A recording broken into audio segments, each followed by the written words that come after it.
Hello. I am going to be reading about psychopharmacology. The first medication I'm going to read about is listexamfetamine, or 5-ANS.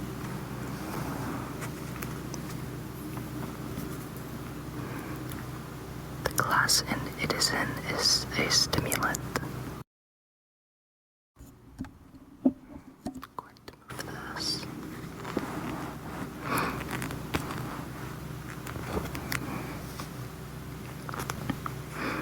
Commonly prescribed for attention deficit hyperactivity disorder, narcolepsy, or treatment-resistant depression.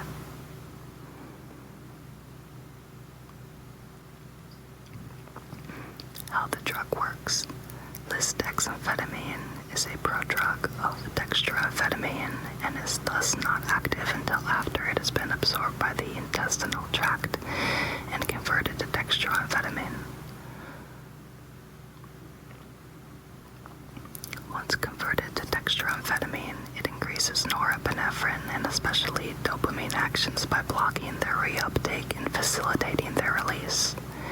Enhancement of dopamine and norepinephrine in certain brain regions may improve attention, concentration, executive dysfunction, and wakefulness.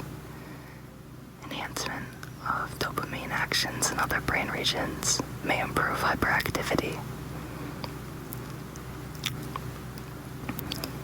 Enhancement of dopamine and norepinephrine in yet other brain regions may improve depression, fatigue, and sleepiness. How long until it works? Some immediate effects can be seen with first dosing. It can take several weeks to attain maximum therapeutic benefit. If it works for ADHD, the goal of treatment of ADHD is reduction of symptoms of inattentiveness, motor hyperactivity, and or impulsiveness that disrupts social, school, and or occupational functioning. Continue treatment until all symptoms are under control or improvement is stable.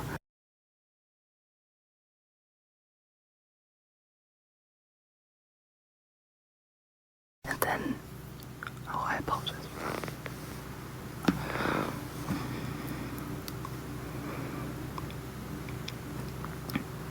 Continue treatment until all symptoms are under control or improvement is stable, and then continue treatment indefinitely as long as improvement persists. Reevaluate the need for treatment periodically. Treatment for ADHD begun in childhood may need to be continued into adolescence and adulthood if continued benefit is documented.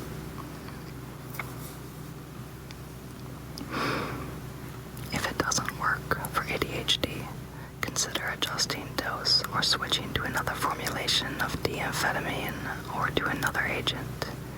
Consider behavioral therapy. Consider the presence of noncompliance and consult patients and parents.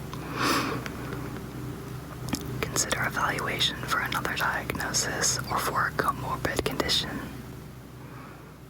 Some ADHD patients and some depressed patients may experience lack of consistent efficacy due to activation of latent or underlying bipolar disorder and require either augmenting with a mood stabilizer or switching to a mood stabilizer. Best augmenting combos for partial response or treatment resistance. Best to attempt other monotherapies prior to augmenting. For the expert, can combine with modafinil or atomoxetine for ADHD. For the expert, can occasionally combine with atypical antipsychotics in highly treatment-resistant cases of bipolar disorder or ADHD. For the expert, can combine with antidepressants to boost antidepressant efficacy in highly treatment-resistant cases of depression while carefully monitoring patient. Tests. Before treatment, assess for presence of cardiac disease. Blood pressure should be monitored regularly. In children, monitor weight and height.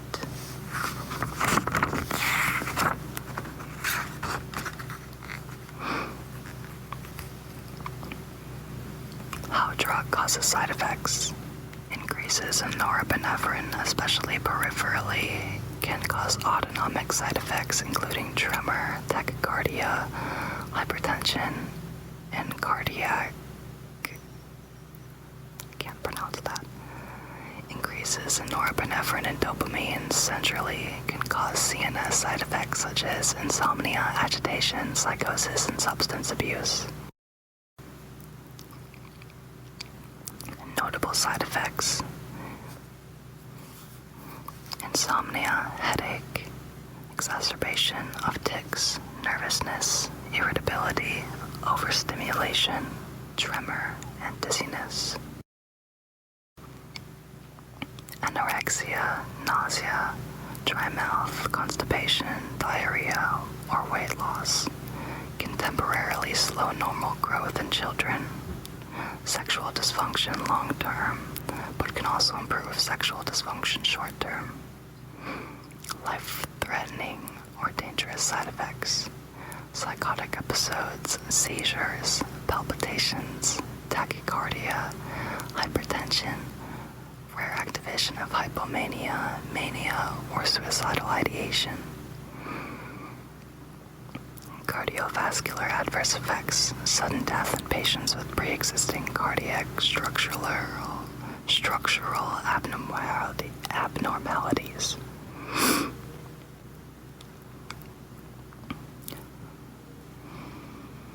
Dosing and use.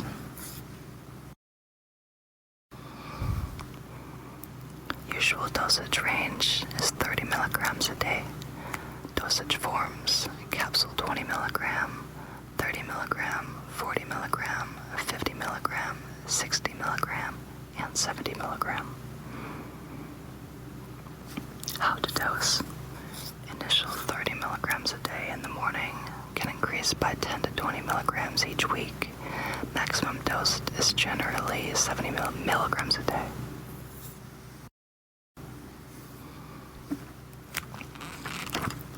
Dosing tips: 10 to 12 hour duration of clinical action.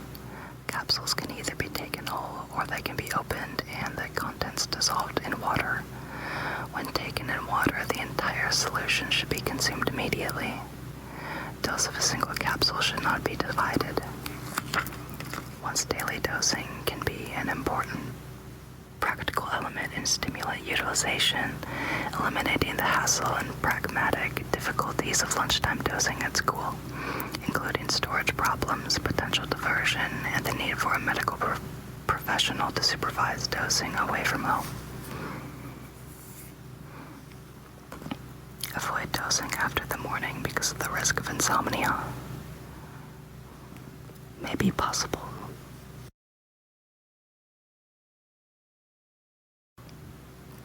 May be possible to dose only during the school week for some ADHD patients. May be able to give drug holidays over the summer in order to reassess therapeutic utility and effects on growth suppression, as well as to assess any other side effects and the need to reinstitute stimulant treatment for the next school term. Can be taken with or without food. In overdose cases, it is rarely fatal. Panic, hyperreflexia, rapid respiration, confusion, coma, hallucinations, convulsions, change in blood pressure, and circulatory collapse. Long-term use can be used long-term for ADHD when ongoing monitoring documents continued effect.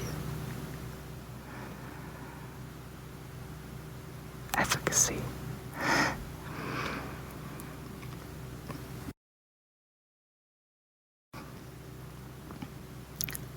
Dependence and/or abuse may develop.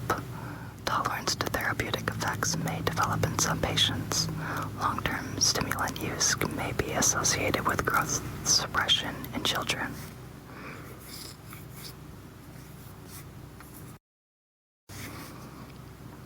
Periodic monitoring of weight, blood pressure, platelet count, counts and liver function may be prudent. Habit forming. It is a Schedule II drug. Patients may develop tolerance and psychological dependence. Theoretically less abuse potential than other stimulants when taken as directed because it is inactive until it reaches the gut and thus has delayed time to onset as well as long duration of action.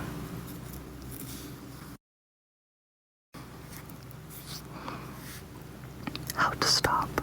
Taper to avoid withdrawal effects. Withdrawal following chronic therapeutic use may unmask symptoms of underlying disorder and may require follow-up and reinstitution of treatment. Careful supervision is required during withdrawal from abuse, since severe depression may occur. Pharmacokinetics. 1 hour to maximum concentration of listex-amphetamine and 3.5 hours to maximum concentration of dextroamphetamine. Duration of clinical action is 10 to 12 hours.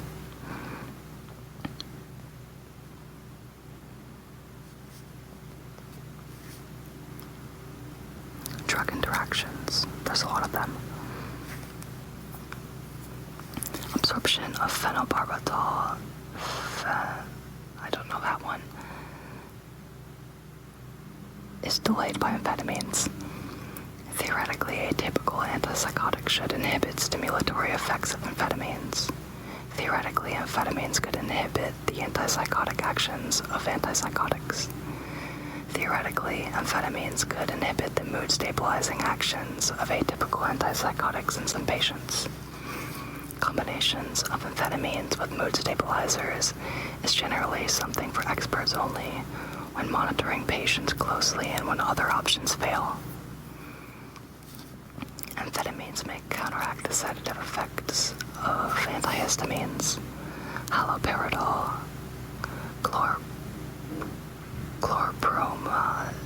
chlorpromazine, and lithium may inhibit stimulatory effects of amphetamines.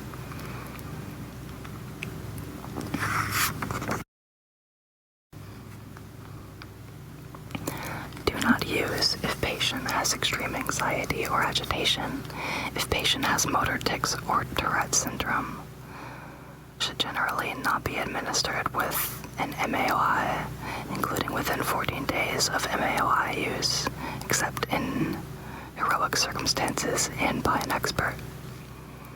If patient has glaucoma, if patient has structural cardiac abnormalities, if patient has hyperthyroidism, or if there is a proven allergy to any sympathomimetic agent. Potential disadvantages. Patients with current or past substance abuse. Patients with current or past bipolar disorder or psychosis. Primary target symptoms: concentration, attention span, motor hyperactivity, impulsiveness, physical and mental fatigue, daytime sleepiness, and depression.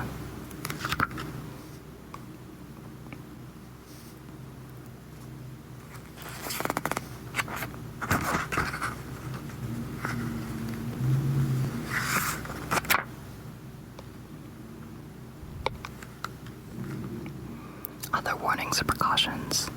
Use with caution in patients with any degree of hypertension, hyperthyroidism, or history of drug abuse. Children who are not growing or gaining weight should stop treatment, at least temporarily. May worsen motor or phonic tics. May worsen symptoms of thought disorder and behavior disturbance in psychotic patients. Stimulants have a high potential for abuse and must be used with caution in anyone with a current or past history of substance abuse or alcoholism or in emotionally unstable patients. Not inappropriate first-line treatment for depression or for normal fatigue may lower the seizure threshold. Emergence or worsening of activation and agitation may represent the induction of a bipolar state, especially a mixed dysphoric bipolar II condition, sometimes associated with suicidal ideation, and require the addition of a mood stabilizer and or a discontinuation of listex-amphetamine.